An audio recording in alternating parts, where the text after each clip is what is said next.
Hi everyone, it's Sean. Press the like button, subscribe if you're new to the channel.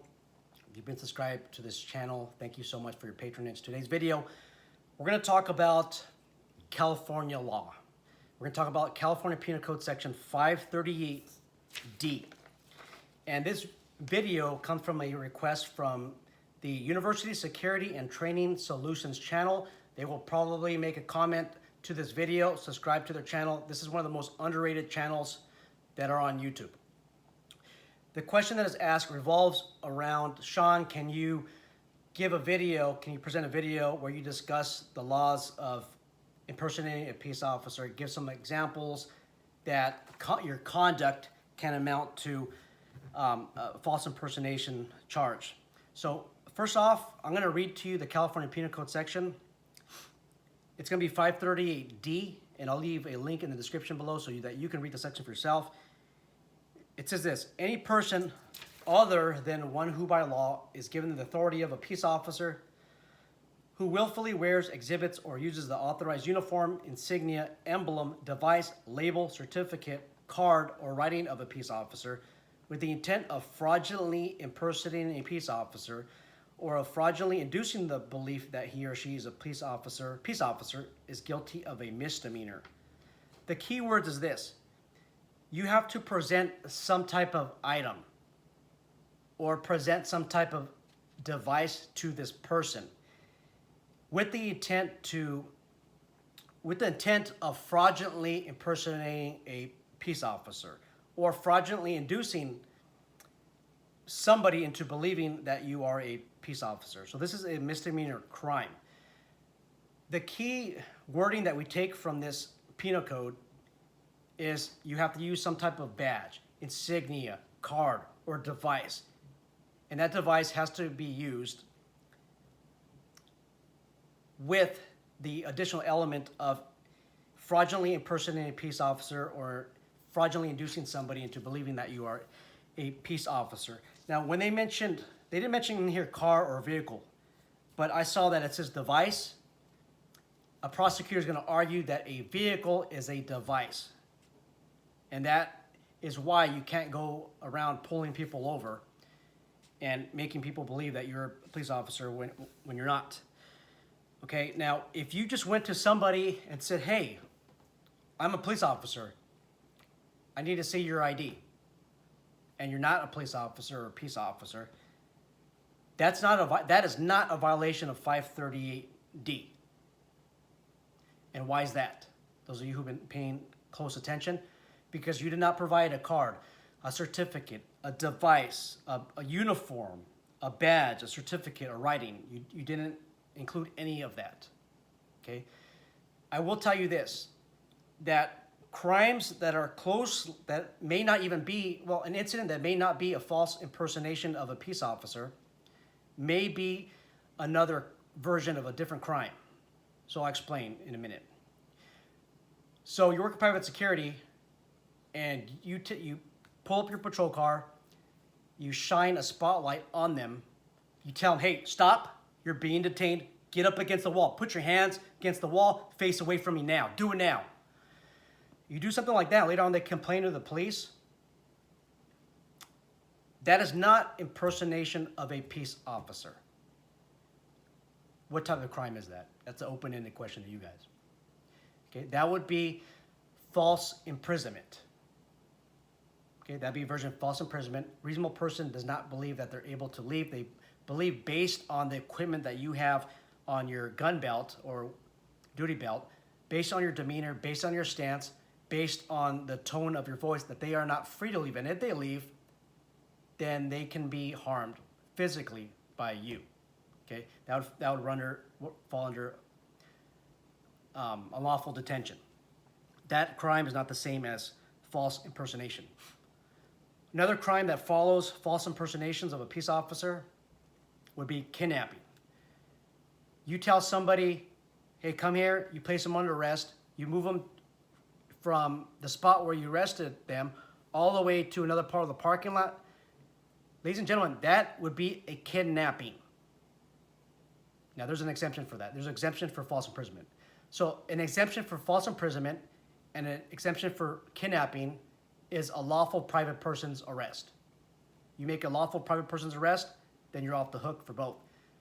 But remember, if it's an illegal private person's arrest, and I've ran into circumstances as a law enforcement officer where loss prevention didn't have grounds, they didn't have reasonable cause to make an arrest, if you detain that person, that's false imprisonment. You move them from one location to another, that's a kidnapping charge. Make sure that your arrest is lawful.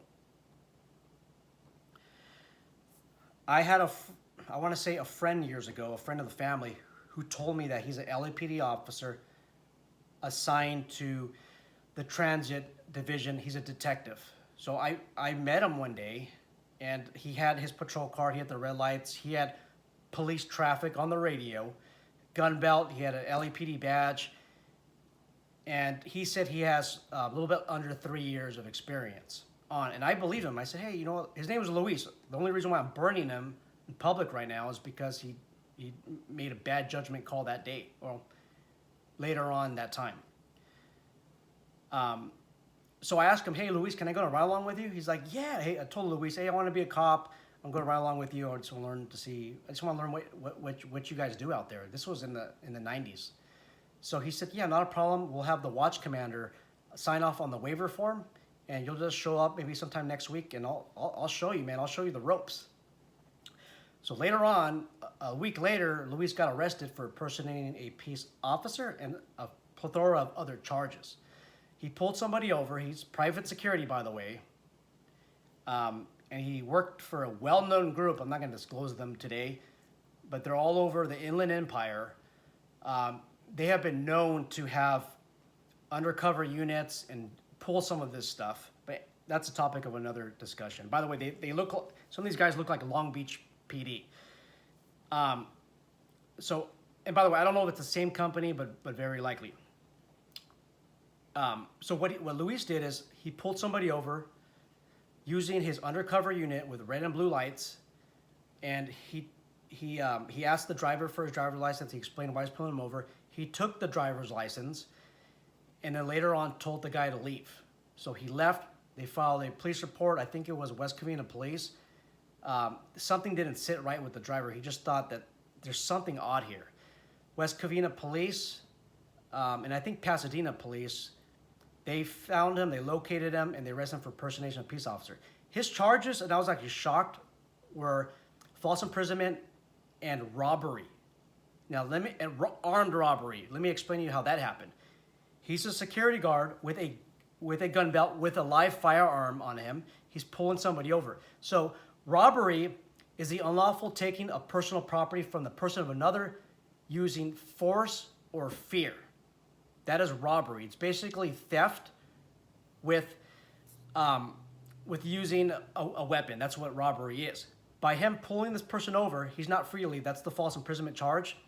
But because he had a sidearm on him, he had his handgun, which was a deadly weapon, the driver felt that he had to give up those credentials, his driver's license, and then his wallet, because it was asked from this peace officer who demanded it from him, who was armed at the time. So that's how you get armed robbery.